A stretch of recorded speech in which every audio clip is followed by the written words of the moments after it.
Retomamos nuestro recorrido desde el capítulo 26. Vamos a leer nada más que los dos primeros versículos, porque ahora se van a enterar. Dice así: El Señor dijo a Moisés y a Eleazar, hijo del sacerdote Aarón: hagan un censo de toda la comunidad de israelitas, anotando por familias a todos los que tengan más de 20 años, a los aptos para la guerra en Israel. Y bueno, y luego continúa entonces toda la descripción del censo. Este segundo censo, porque recuerden, en el capítulo 1, del versículo 2 al versículo 46, ya habíamos visto un censo, se había descrito un censo. Bueno, representa un anticipo de la acción militar que va a ser emprendida inmediatamente, primero contra los madianitas y más tarde contra los cananeos. Por eso está ubicado acá este nuevo censo. Como ya dijimos, el censo reflejaba el número de unidades en que se dividía cada tribu. Digo, por los distraídos que pueden ver los números que son abultadísimos, no hay que entenderlo de esa manera, ya lo hablamos varias veces esto. La estructura del censo y los resultados son más o menos los mismos en las dos listas, aunque el censo de este capítulo tiende todavía a aumentar más las cantidades con relación a lo que habíamos visto en el capítulo 1. Un par de aclaraciones nada más. En el versículo 53 dice: a estos repartirás la tierra como heredad. Hay un tema de repartición de tierras entre el versículo 53 y el 54. Había dos principios que parece que prevalecían para la división de la tierra. Por un lado, la cantidad de habitantes de los grupos, y por otro, la distribución echando a suertes. Como había que tener en cuenta una determinada proporción en la distribución de la tierra, parece ser que primero se hacía una clasificación en tribus grandes o pequeñas, y luego cada uno de los grupos, en cada uno de los dos grupos, se procedía al sorteo. Acuérdense que el sorteo tenía un valor religioso. Echar a suertes era un modo de decir, bueno, Dios decide, ¿no? Pero primero había como una distribución en función de la cantidad. Y la otra aclaración que quería hacer, que aparece en el versículo 57, los levitas, como siempre, por ocupar un lugar especial en la vida comunitaria de Israel, no eran incluidos en el censo. Esto también ya aparece repetidas veces en el libro de los números. Vamos al capítulo 27. Este sí lo vamos a leer. Vamos a leer los primeros versículos del 1 al 11. Entonces se acercaron las hijas de Zelofhad, hijo de Jefer, hijo de Galaad, hijo de Maquir, hijo de Manasés. Zelofhad había pertenecido a los clanes de Manasés, hijo de José, y sus hijas se llamaban Mahla, Noa, Jogla, Milca y Tirsa. Ellas se presentaron delante de Moisés, del sacerdote Eleazar y de los jefes y de toda la comunidad a la entrada de la carpa del encuentro, y les dijeron: nuestro padre murió en el desierto. Él no formó parte del grupo que se amotinó contra el Señor, el grupo de Coré, sino que murió por su propio pecado y no tuvo ningún hijo varón. ¿Por qué el nombre de nuestro padre tendrá que desaparecer de su clan? ¿Por el simple hecho de no haber tenido un hijo varón? Danos entonces una propiedad entre los hermanos de nuestro padre. Moisés expuso el caso al Señor y el Señor le respondió: las hijas de Zelofhad tienen razón. Asígnales una propiedad hereditaria entre los hermanos de su padre y transfiéreles la herencia de su padre. Di además a los israelitas: si un hombre muere sin tener un hijo varón, ustedes harán que su herencia pase a su hija. Y si no tiene hija, se la dará a sus hermanos. Si tampoco tiene hermanos, entregarán la herencia a los hermanos de su padre. Y si su padre no tiene hermanos, se la darán a su pariente más cercano entre los miembros de su familia, y éste tomará posesión de ella. Esta es una prescripción legal para los israelitas, como el Señor lo ordenó a Moisés. Muy curioso esto que está pasando acá. El redactor está recogiendo acá un relato en el que se está estableciendo un precedente tipo jurisprudencia, para hablar en términos modernos, en las leyes sobre la herencia, y teniendo en cuenta los grados de parentesco, ¿sí? Todo esto que aparece entre los versículos 6 y 11, ¿no? Toda esta serie de repeticiones, y en el caso de, bueno. Tradicionalmente en el Próximo Oriente fue muy dura la situación de la mujer. En los primeros tiempos una mujer no tenía derecho a heredar propiedades. O sea que esto representa un avance importantísimo, legislativamente hablando. Del mismo modo que el resto de los israelitas, ¿se acuerdan que habían murmurado y habían perdido la fe en el desierto? Bueno, Zelofhad había perdido el privilegio de entrar en la tierra. Esto había sido para todos, pero él no había participado en la rebelión de Coré, por eso es que había muerto de muerte natural, digamos, ¿no? No había sido exterminado en aquella oportunidad que ya leímos hace un tiempo. Fíjense que en el versículo 8 dice: el caso fue sometido a la decisión del Señor, y la respuesta aparece expresada en el estilo jurídico usual del Próximo Oriente antiguo, ¿no? Como todas las leyes casuísticas, comienza con una suerte de hipótesis o condición, seguida inmediatamente por la norma que decide en consecuencia. ¿Y cuál era la finalidad de esta legislación? Era mantener la tierra en la familia. Más adelante ya vamos a ver la ley del levirato, que va a aparecer en el libro del Deuteronomio, capítulo 25, y las normas que se encuentran, las vamos a ver enseguida en el capítulo 36 de este libro de los números, complementan esta decisión en favor de las hijas de Zelofhad, que como dije hace un ratito, va a oficiar como de jurisprudencia, digamos. A partir de este caso se va a empezar a juzgar los casos venideros en función de esta decisión que, según dice el texto, tomó el mismo Dios, ¿no? En el versículo 11 dice: como el Señor lo ordenó a Moisés. Con el empleo de esta fórmula, esta legislación está colocada en las mismas condiciones que todo el resto de la ley mosaica, ¿no? Se la incluye para darle la importancia que le corresponde. Sigo leyendo ahora, siempre capítulo 27, del versículo 12 al 23. Luego el Señor dijo a Moisés: sube a esta montaña de los Abarim y contempla la tierra que he dado a los israelitas. Una vez que la hayas contemplado, irás a reunirte con los tuyos, lo mismo que tu hermano Aarón. Porque en el desierto de Sin, cuando la comunidad promovía una querella, ustedes se rebelaron contra la orden de manifestar mi santidad a los ojos de ellos por medio del agua. Se trata del agua de Meribá, de Cades, en el desierto de Sin. Entonces Moisés dijo al Señor: que el Señor, el Dios que anima a todo viviente, ponga al frente de esta comunidad a un hombre que la guíe en todos sus pasos y al que ellos obedezcan en todo.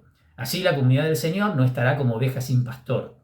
El Señor respondió a Moisés: toma a Josué, hijo de Nun, que es un hombre animado por el Espíritu, e impone tu mano sobre él. Luego lo presentarás al sacerdote Eleazar y a toda la comunidad para transmitirle tus órdenes en presencia de ellos, y le comunicarás una parte de tu autoridad a fin de que toda la comunidad de los israelitas le preste obediencia. Josué deberá presentarse al sacerdote Eleazar, que consultará para él las decisiones del Urim, delante del Señor. Él y toda la comunidad de los israelitas harán todo conforme a estas decisiones.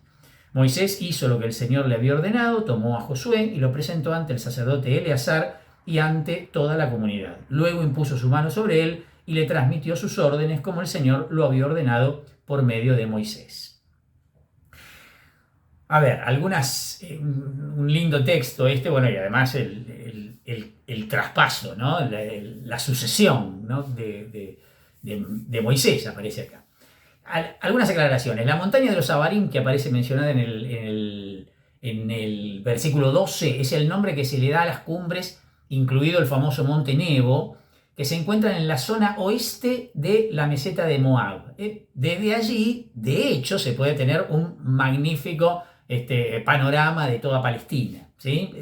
Es un lugar geográfico ubicable, digamos, ¿no?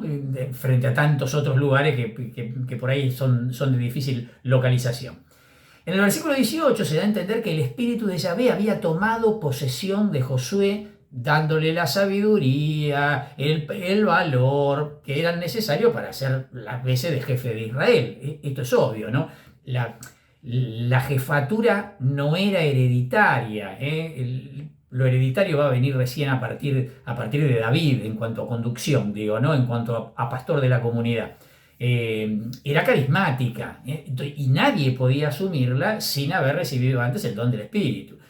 Esta institución, entonces, era un elemento más en esta insistencia que se viene recordando a cada paso de la guía providencial de Yahvé sobre su pueblo, ¿no? Y sobre todas sus decisiones y sus circunstancias. En el versículo 19, la tradición sacerdotal pone mucho cuidado en resaltar el papel de Eleazar en la institución ritual. ¿Sí? Digo, se ubican, ¿no? Ya no está apareciendo más el nombre de Aarón porque Aarón murió. Eleazar heredó el tema del sumo sacerdocio. Todavía no se llama sumo sacerdote en este momento, pero digo, el tema de la jefatura en el sacerdocio en Israel. En el versículo 21 se nombra algo que nosotros ya vimos en varias oportunidades, las decisiones del Urim, dice. Bueno, era el nombre que recibían las suertes sagradas. El empleo del Tumim y el Urim se describe más que nada, o ya lo vamos a ver en el primer libro de Samuel, capítulo 14, donde se puede percibir bien cómo se utilizaba esto, ¿no? Aún así, después de la época de David, dejó de usarse el efod con los Urim y los Tumim para obtener oráculos, ¿no?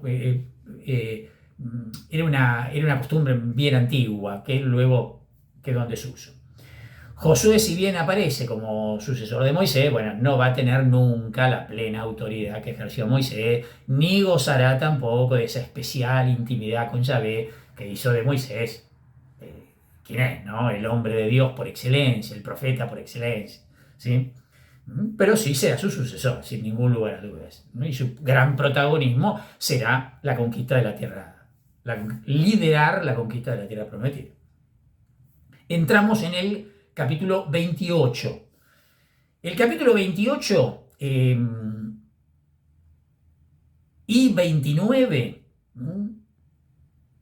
largos capítulos, incluyen una lista de las fiestas que se celebraban cuando fue compuesto este documento. No de las fiestas que se celebraban en la época que están narrando, sino de cuando se puso por escrito el texto. Luego del capítulo 27, entonces, se interrumpe el relato con esta serie de normas litúrgicas que abarcan estos dos capítulos. El elaborado y detallado desarrollo de estas normas y especialmente del calendario religioso indican obviamente una fecha bastante tardía, mucho después que el pueblo se estableciera en Canaán incluso, muy tardía. Solo una comunidad ya sedentarizada podía respetar, podía cumplir un calendario religioso tan exacto como el que se describe aquí, ¿sí? Estos dos capítulos en realidad son como un comentario sacerdotal al ciclo litúrgico que de hecho se describe en el capítulo 23 del libro del Levítico. En realidad tendríamos que concluir que conservan una lista completa de los sacrificios que se ofrecían en el segundo templo, en la época de Esdras, estamos hablando, en el periodo persa. Si tienen el cuadrito ahí a mano, estamos hablando después del destierro en Babilonia. Ni siquiera del primer templo, del templo de Salomón, sino la reconstrucción que se hizo después del destierro. Vamos entonces directamente al capítulo 30. Acá sí vamos a retomar la lectura. Leo los primeros 6 versículos. Dice: Moisés transmitió a los israelitas todas las prescripciones que le había dado el Señor.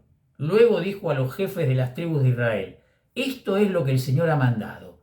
Cuando un hombre hace un voto al Señor o se impone una obligación bajo juramento, no deberá faltar a su palabra. Es preciso que haga exactamente lo que ha prometido. Pero cuando la persona que hace el voto al Señor o se impone esa obligación es una mujer soltera que vive todavía en casa de su padre, si este último, al tener conocimiento del voto o de la obligación que ella se ha impuesto, no le dice nada en contra, el voto y la obligación son válidos.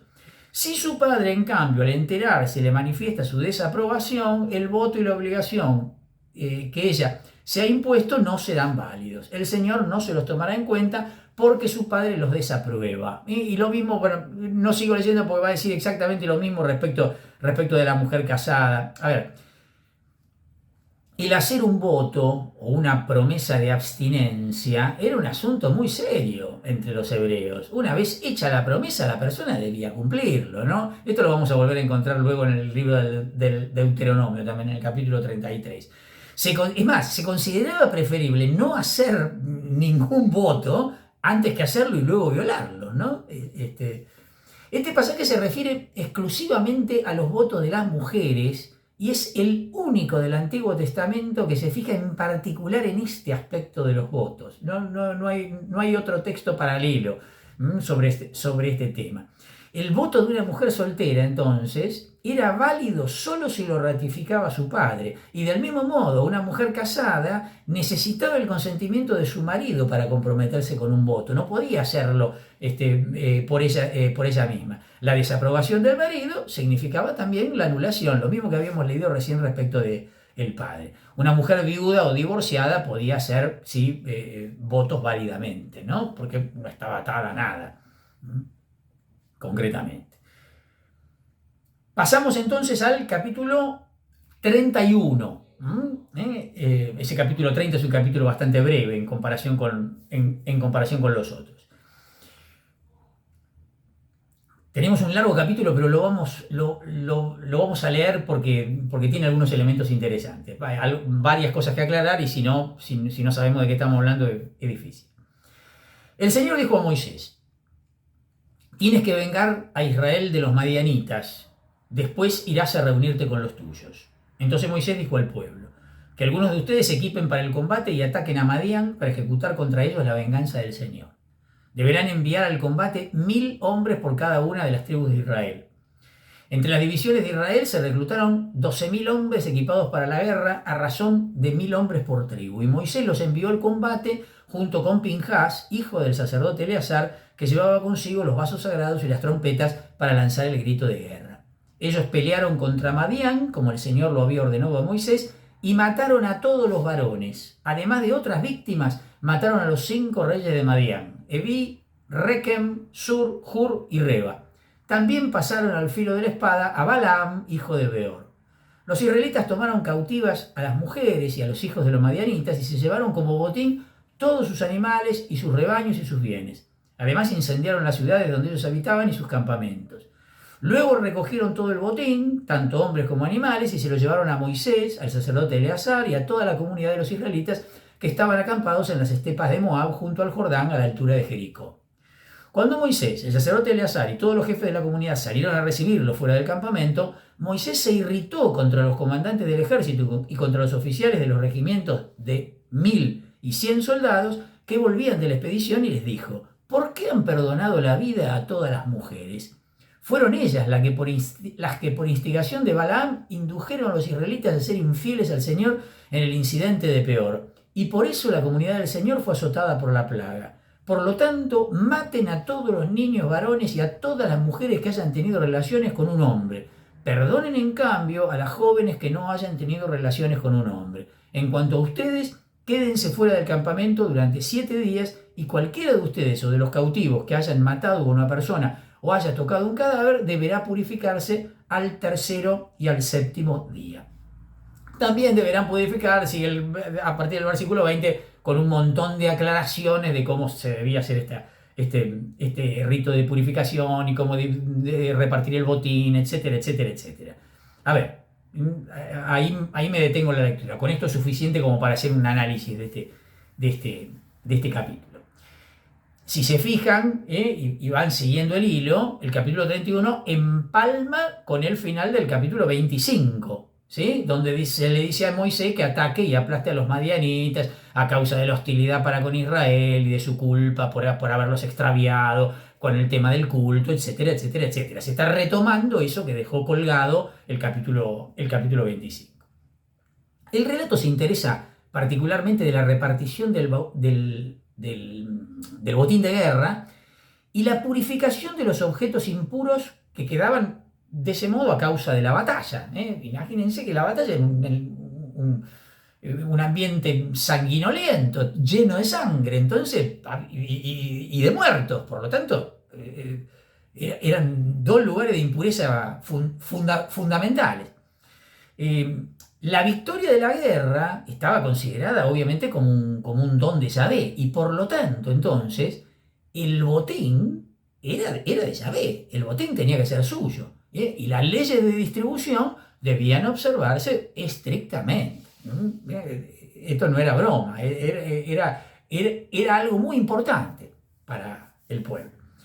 El versículo 7 dice que mataron a todos los varones. Es obvio que esta afirmación no debe entenderse en un sentido absolutamente literal. ¿Por qué digo esto? Una generación después, los madianitas, más fuertes que ahora incluso, lo vamos a encontrar considerado como uno de los famosos enemigos de Israel. Lo vamos a leer pronto en el libro de los jueces. ¿Sí? Entonces no pudieron haber exterminado a todos haciendo desaparecer al pueblo para siempre. No, evidentemente no fue así. El versículo 8 dice, curiosamente, mataron también a Balaam. Un dato muy curioso. ¿Por qué digo esto? Acuérdense, lo leímos juntos. En el ciclo de Balaam, el de la burra, ¿se acuerdan, no? Está entre los capítulos 22 y 24. Este adivino aparecía asociado a Moab y no dice que tuviera ningún tipo de relación con los madianitas. En el versículo 16 vuelve a aparecer, en esta otra tradición aparece como una de las bajas en la lucha contra Madián, ¿no? También aparece acá en el versículo 8 y después aparece otra vez en el versículo 16. En el versículo 15 dice, solo se le perdonó la vida a las vírgenes, porque ellas podían casarse con israelitas y quedar de ese modo asimiladas a la comunidad. Este es un dato interesante. ¿Por qué digo esto? El hecho de que no se esté aludiendo a los matrimonios mixtos, ¿se acuerdan que era un tema que nos viene acompañando desde el Génesis esto? Cuando Abraham va a buscar esposa para su hijo Isaac entre los parientes, etcétera, etcétera. El hecho de que no se aluda a los matrimonios mixtos es un indicio de que probablemente nos encontramos ante elementos, no digo la redacción final, pero elementos de una tradición antiquísima. En el periodo post-exílico, que es donde tenemos que ubicar la redacción final del Pentateuco, fueron definitivamente prohibidos los matrimonios mixtos, con lo cual evidentemente esto está recogiendo una tradición bien antigua, bien antigua. Es un dato interesante. Según lo que dice el versículo 23, después de la Guerra Santa, todos los participantes e incluso el botín quedaban santificados. Por lo tanto, los guerreros debían ser como desacralizados. ¿Se acuerdan cuando estuvimos haciendo esta reflexión respecto del tema de la sangre en la mujer y todo esto, ¿no? El rito de purificación no era simplemente o invariablemente para pasar de lo impuro a lo puro. No, el viceversa también había rito de purificación. Entonces, bueno, acá se está jugando con la misma imagen que habíamos analizado aquella vez cuando dijimos alguna cosita del libro de el Levítico. Este periodo de purificación duraba 7 días. Y el agua lustral, que era la que se usaba para la purificación, ¿se acuerdan? Se preparaba con las cenizas de la vaca roja. ¿Se acuerdan que lo habíamos leído en el capítulo 19? Eso. El botín era repartido por igual entre combatientes y no combatientes, ¿sí? Había una solidaridad. Esta igualdad en la distribución es corriente en el Oriente cercano, en los grupos con fuerte sentido de unidad tribal, ¿no? Algo parecido vamos a encontrar también en la época de David. Ya vamos a hacer referencia en el primer libro de Samuel, capítulo 30. Van a ver que va a aparecer algo parecido a esto. Una pequeña parte del botín, dice, fue puesta aparte para Yahvé y los levitas, ¿sí? que eran los que estaban aparte de todas estas acciones de guerra, ¿no? Los números que aparecen entre los versículos 32 al 46 son exagerados, casi fantásticos, ¿no? En toda esta sección se nota la preocupación sacerdotal por los detalles, por la contabilidad y además el interés por los detalles aritméticos, ¿no? Que son una característica de todo el libro. Lo dijimos al principio en la introducción y explica el título que le pusieron, que le puso la traducción de los 70, ¿no? Del libro de los números. Aritmos, ¿se acuerdan, no? Y el versículo 50 habla de las joyas capturadas que fueron puestas en la tienda de la reunión como un fondo de reserva. Dice, las joyas eran muy apreciadas por los madianitas y por los beduinos en general. ¿Por qué? Porque además de que eran muy valiosas, se podían transportar fácilmente de un lugar a otro, ¿no? De hecho, en las excavaciones arqueológicas aparecen siempre joyas de este tipo, ¿no? Porque abundaban y eran muy codiciadas, por estos dos motivos, ¿no? Por su practicidad y por su valor en sí mismo, ¿no? Llegamos al capítulo 32, estamos avanzando rápido. Los rubenitas y los gaditas tenían una enorme cantidad de ganado. Al ver las regiones de Yaser y de Galaad, al ver que las regiones de Yaser y de Galaad eran un terreno apto para el ganado, fueron a ver a Moisés, al sacerdote Eleazar y a los jefes de la comunidad y les dijeron, y nombra varias ciudades, las paso por alto. Salteo el versículo 4. La tierra que el Señor ha conquistado para la comunidad de Israel es un terreno apto para el ganado y nosotros, tus servidores, tenemos una gran cantidad. Si estás dispuesto a hacernos un favor, continuaron diciendo, que se nos dé esa tierra en posesión. No nos hagas cruzar el Jordán. Pero Moisés respondió a los gaditas y a los rubenitas, ¿así que ustedes se quedarán aquí mientras sus hermanos van a la guerra? ¿Por qué desalientan a los israelitas para que no crucen al país que el Señor les ha dado? Esto es lo que hicieron sus padres cuando yo los envié desde Cades Barné a reconocer el país. Después que fueron al valle de Escol y vieron al país, ellos desalentaron a los israelitas a fin de que no invadieran la tierra que el Señor les había dado. Por eso aquel día el Señor se indignó y pronunció este juramento. Ninguno de los hombres mayores de 20 años que salieron de Egipto verá la tierra que prometí con el juramento a Abraham, a Isaac y a Jacob, porque ellos me han sido infieles. Ninguno excepto Caleb, hijo de Jefuné, el kenisita, y Josué, hijo de Nun, que permanecieron fieles al Señor. Así se indignó el Señor contra Israel y los hizo andar errantes por el desierto hasta que desapareció toda aquella generación que había desagradado al Señor. Y ahora ustedes, raza de pecadores, ocupan el lugar de sus padres para añadir todavía más al enojo del Señor contra Israel. Si se apartan del Señor, Él los dejará todavía en el desierto y así ustedes causarán la ruina de todo este pueblo. Entonces ellos se acercaron a Moisés y le dijeron, quisiéramos hacer aquí corrales para nuestro ganado y poblados para nuestros hijos. Nosotros, en cambio, tomaremos las armas para ir a la vanguardia de los israelitas hasta que los hayamos introducido en el lugar de su destino. Mientras tanto, nuestros hijos permanecerán en ciudades fortificadas al resguardo de los habitantes del país. No volveremos a nuestros hogares hasta que cada israelita haya tomado posesión de su propiedad hereditaria. Y no nos repartiremos con ellos la herencia al otro lado del Jordán, porque ya nos ha tocado una parte en el lado oriental. Moisés les respondió, si ustedes proceden así, si toman las armas para combatir a las órdenes del Señor, y si cada guerrero cruza el Jordán bajo las órdenes del Señor hasta que expulse a sus enemigos delante de él, y el país le quede sometido, ustedes podrán volver. Así quedarán libres de toda obligación respecto del Señor y respecto de Israel, y esa tierra será posesión de ustedes delante del Señor. Pero si no proceden de esa manera, habrán pecado contra el Señor y pueden estar seguros de que su pecado los condenará. Construyan poblados para sus hijos y corrales para su ganado, pero cumplan lo que han prometido. Los gaditas y los rubenitas respondieron a Moisés, tus servidores, Señor, harán lo que tú les mandas. Nuestros niños, nuestras mujeres, nuestros rebaños y todo nuestro ganado quedarán atrás en las ciudades de Galaad, mientras nosotros, todos los que estamos equipados para la guerra, cruzaremos para combatir a las órdenes del Señor como Él lo ha mandado. Me detengo acá, el texto sigue, donde Moisés le da instrucciones a Eleazar para que efectivamente se cumpla esta palabra que están dando. A ver, en la sociedad seminómada de los hebreos no se distinguía entre el ejército y el pueblo en general. Esto significaba que los hombres capaces de empuñar las armas eran convocados si era necesario para defender los intereses del pueblo, ya sea de una de las tribus como del pueblo en general. En algunas ocasiones especiales, todas las tribus eran convocadas para la lucha, como es el caso de la conquista de la tierra.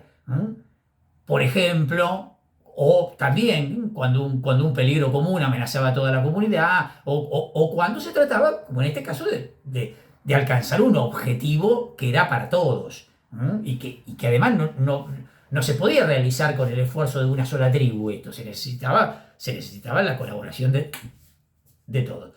Aclaro esto porque en muchas otras situaciones se mantenía la independencia de cada tribu, ¿eh? Cada tribu también tenía su grado de independencia, ¿no? Dentro de esta anfictionía que nombramos varias veces. El capítulo 32 se refiere a una crisis que surgió cuando dos de las tribus, en este caso la tribu de Rubén, los rubenitas, y la tribu de Gad, los gaditas, intentaron establecer anticipadamente su independencia, pero definitivamente, no con esta salvedad que estoy mencionando. El versículo 1 dice que los rubenitas y los gaditas tenían una enorme cantidad de ganado. Bueno, no sabemos cómo Rubén y Gad en una generación lograron tener más rebaño que los demás. Sea como fuere, el hecho es que las dos tribus decidieron asentarse en la región al este del Jordán, donde habría buenos pastos para el ganado. Este es el pedido que están haciendo. Las ciudades que se mencionan acá son Yacer, que es probablemente la actual Kirbet Sireh, que está ubicada a unos 12 kilómetros al oeste de Ammán, que es la capital de Jordania. Y la otra localidad que se menciona es Galaad, que es la tierra situada al sur del Yabok. ¿Se acuerdan? El río Yabok lo escuchamos mucho en el ciclo de Jacob en el libro del Génesis. Se lo nombraba en muchas oportunidades. Más adelante vamos a ver que la frontera norte de Gad, de la tribu de Gad, estaría indicada por este río justamente, ¿no? Las ciudades que se enumeran en el versículo 3, esas que yo no leí porque eran un montón, se encontraban ubicadas entre los ríos Yabok y Arnón, ¿eh? O sea que otra vez estamos en localidades localizables, digamos, ¿no? No como en otros casos. El versículo 7 claramente plantea el famoso ¿por qué desalientan a los israelitas? Claro, Moisés comprendió que la moral de las tribus se iba a ver afectada si él accedía a la petición de Rubén y Gad. ¿Por qué? Y porque serían menos hombres para la batalla, menos gente para la conquista. Por eso le dio a las tribus esa lección de historia. Miren lo que les pasó a los antepasados que no fueron fieles a Yahvé, ¿no? Ustedes van a hacer lo mismo, van a correr la misma suerte. Bueno, los rubenitas y los gaditas entonces le aclaran a Moisés que no tenían intención de no participar en la batalla. Lo iban a hacer junto a las otras tribus, solo querían dejar a sus familias y como asegurarse el lugar, incluso renunciando, vieron que incluso renunciando a la posesión, a obtener tierra del otro lado del Jordán. Se querían quedar de este lado del Jordán. Por eso que iban a ir a la batalla y cuando todo terminara, recién ahí volverían. Bueno, Moisés entonces consideró aceptable la proposición y ordenó a Eleazar y a Josué que velaran estrictamente por el cumplimiento de esto, ¿no? El capítulo 32, la parte que no leímos, termina con una lista de ciudades reconstruidas y fortificadas por las 12 tribus. Aclaro nada más que esto, de la parte que no leí, digo, en el versículo 33 se habla de la media tribu de Manasés. Puede referirse a una conquista posterior efectuada por esta tribu, diciendo que Moisés le dio a esta media tribu su territorio. El escritor estaba exaltando el derecho de propiedad sobre esta tierra que en realidad había sido conquistada y poblada en una fecha posterior. Pero volvemos a lo mismo de siempre. Cuando se quiere dar autoridad sobre algo, se lo asocia a la figura de Moisés. Bueno, el libro del Deuteronomio entero vamos a tener que decir esto permanentemente, ¿sí? Nos encontramos con el capítulo 33. El capítulo 33 no lo voy a leer. Una serie infinita de ciudades. Bien, si fuéramos capaces de identificar exactamente los lugares donde fueron acampando, enumerados en largo y podemos decir, esquemático itinerario desde Egipto a Moab, podríamos determinar con mucha certeza el camino del Éxodo. Pero el tema es que es imposible, ¿eh? Lo contrario de lo que decíamos con las ciudades o con las localidades que estuvimos mencionando recién. Muchos de los lugares mencionados aquí seguramente eran simples altos en el camino y sus nombres se perdieron para siempre. Es imposible reconstruir esto. Al final del capítulo, en los versículos 50 al 56, Dios le vuelve a recordar a Moisés, además de la necesidad de tener que deshacerse de todo resabio de culto cananeo, el modo de repartición de la tierra, ¿no? Esto que ya había aparecido en el capítulo 26. Luego de esto viene el capítulo 34, que habla de la división de Canaán, el territorio que se describe entre los versículos 2 y 15 no fue el conquistado por los israelitas bajo las órdenes de Josué. El dominio israelita alcanzó esta extensión que se menciona aquí recién en la época de David y Salomón, ¿sí? El Canaán que se describe aquí es concretamente la antigua provincia egipcia de Siria-Palestina, que estuvo bajo el dominio de los faraones egipcios hasta la época de Ramsés II. Lo conocemos, a Ramsés II.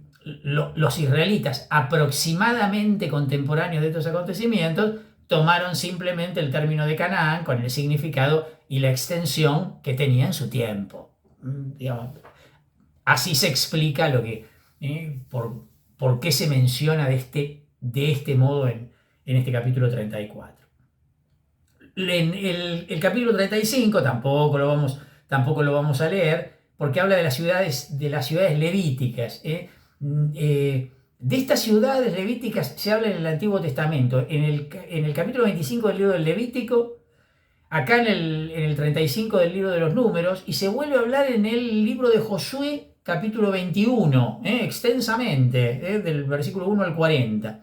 Justamente este último texto, el del libro de Josué, describe cómo se cumplieron las prescripciones que se están dando acá en el libro de los Números, ¿no? Así se encuentra una lista completa de las ciudades. También en el primer libro de las Crónicas aparece una lista paralela de la enumeración del libro de Josué. Bueno, a los levitas les correspondieron 48 ciudades. Además, se les concedieron campos de pastoreo, que está indicado cómo se delimitaban en los versículos 3 al 5. Está explicado cómo se delimitaban esos campos. Entre las ciudades levíticas se incluyen las 6 ciudades de refugio, ¿se acuerdan? ¿No? Donde lo que hizo que las ciudades levíticas se convirtieran en lugares de refugio frente a la furia de los vengadores de sangre fue probablemente el carácter sacerdotal, el carácter sagrado que tenían estas ciudades por ser de la tribu de Leví, ¿no? Como todas estas ciudades levíticas tenían un altar o santuario, servían perfectamente como lugares de refugio para los fugitivos. Recuerden, las ciudades de refugio tenían la finalidad de proteger al homicida accidental, ¿sí? Había 3 en Canaán y otras 3 en Transjordania, ¿no? Al este del Jordán. Esto ya lo habíamos leído en el libro del Éxodo, en el capítulo 21, y también se va a volver a mencionar en el libro del Deuteronomio, que tienen que ver con este derecho de asilo que tenía esta persona. ¿Cuál es el tema que está acá atrás? En toda sociedad civilizada era preciso frenar la venganza privada, hacer justicia por propia mano. Ninguna sociedad podía ni puede durar mucho si no se limita la ley de la venganza de sangre. No hay razón, no tenemos razón suficiente para suponer, como en otros casos, que esta legislación de números es tardía. No hay nada en estas leyes que no se ajuste, de hecho, a lo que encontramos en pueblos vecinos en esta época. Otra vez estamos ante ante una norma, ante una legislación bien antigua, de un periodo bien primitivo.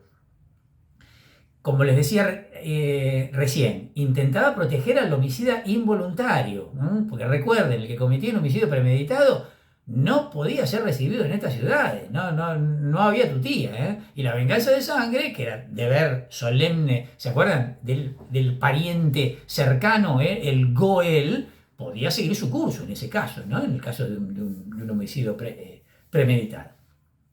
Los versículos 16 al 21 contienen una lista en el estilo bien casuístico de la legislación del Próximo Oriente Antiguo sobre los distintos crímenes castigados con la pena de muerte. Es una ampliación de lo que ya habíamos leído en el libro del Éxodo, ¿no? Según el versículo 22, el hombre que había matado sin premeditación recibía protección, pero estaba obligado a expiar de alguna manera el homicidio. Fíjense, las ciudades de refugio le ofrecían protección por un lado, sí, pero la detención forzada de que tenían que quedarse ahí justamente para protegerse era también una forma de expiación. Era una suerte como de cárcel en última instancia, ¿sí? Porque tenía que estar ahí para permanecer protegido. Bueno, pero era una detención forzosa, finalmente. En el versículo 25 dice que debía permanecer en la ciudad hasta la muerte del sumo sacerdote. Dice, bueno, el título de sumo sacerdote, como ya lo mencioné muy de pasada hace un ratito, no aparece antes del destierro, e incluso después del destierro se lo emplea muy pocas veces aparece este título. Esta referencia apunta probablemente a que la pena por la culpa de homicidio quedaba pagada mediante la muerte expiatoria del sumo sacerdote, ¿sí? Entonces luego el homicida involuntario podía abandonar la ciudad de refugio, ¿no? Porque quedaba como saldada su deuda, por decirlo de algún modo, ¿no? A través de la muerte del sacerdote. En el versículo 31 dice, no aceptarán ningún rescate por la vida de un asesino. A ver, claramente, la vida y el dinero no eran elementos equiparables, ¿no? El homicidio producía una culpa que no podía ser compensada con dinero. Solo podía ser compensada con la muerte. El versículo 33 dice, no profanen la tierra donde viven. Dejar sin castigo un asesino significaría que la tierra de Yahvé se había manchado por la sangre inocente, ¿no? Acuérdense la imagen allá de Caín y Abel, ¿no? La sangre que clama de la tierra. Capítulo 36. En el capítulo 36 aparecen normas que son un complemento de la decisión que se tomó, ¿se acuerdan? En el caso de las hijas de Zelofhad, en el capítulo 27 que leímos hace un rato. Bueno, para evitar la pérdida de la propiedad familiar, al casarse con algún miembro de otra tribu, la ley decretaba que las herederas debían casarse dentro del clan de su padre. La razón está clarísima, para que la propiedad quedara dentro de la propia tribu, y no hubiese conflicto. En el versículo 13 termina diciendo, estos son los mandamientos y las leyes que el Señor dio a los israelitas por medio de Moisés en las estepas de Moab junto al Jordán a la altura de Jericó. Tiene un final solemne, ¿sí? El libro de los números está concluyendo con una breve nota que en realidad le otorga una sanción divina a las leyes que se están estableciendo al este del Jordán, o que se da a entender que están estableciéndose al este del Jordán. El autor además tuvo la clara intención de poner esta síntesis de la ley, el ritual y las costumbres, bajo el nombre y la autoridad de Moisés, ¿sí? Esto que venimos repitiendo siempre. ¿Cuáles son estas leyes? Y bueno, son las que se contienen, hablando en capítulos, entre el capítulo 22 y el capítulo 36 del libro de los números. Bueno, con esto terminamos el libro de los números.